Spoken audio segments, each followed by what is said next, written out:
ભારતની food delivery company ઝોમેટોએ જાહેરાત કરી છે કે તેનું નામ બદલીને ઇટરનલ કરી રહી છે।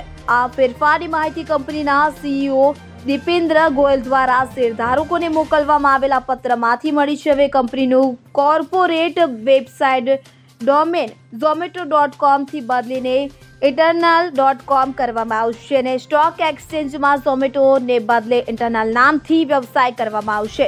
દીપેન્દ્ર ગોયલે શેરધારકોને લખેલા પત્રમાં જણાવ્યું હતું કે ઝોમેટોએ 2 વર્ષ પહેલા આંતરિક રીતે ઇટરનલ નામનો ઉપયોગ શરૂ કર્યો હતો। આ એટલા માટે કરવામાં આવ્યું છે કે બિલકિટ સાથે જોડાયા પછી કંપની ફક્ત ઝોમેટો સુધી મર્યાદિત ન રહી પરંતુ અન્ય વ્યવસાયોમાં પણ યોગદાન આપવાનું શરૂ કર્યું। નામ બદલાયા પછી ઇટરનલ 4 મુખ્ય વ્યવસાયોનો ભાગ બનશે।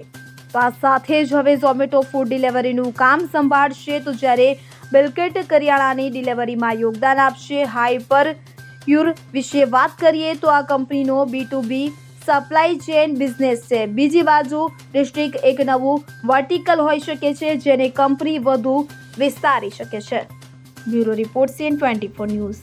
હવે જુઓ દેશ દુનિયાની તમામ ખબરો તમારી આંગળીના ટેરવે। ઉઠાવો મોબાઈલ અને Google Play Store પરથી ડાઉનલોડ કરો અમારી CN24 ન્યૂઝ મોબાઈલ એપ।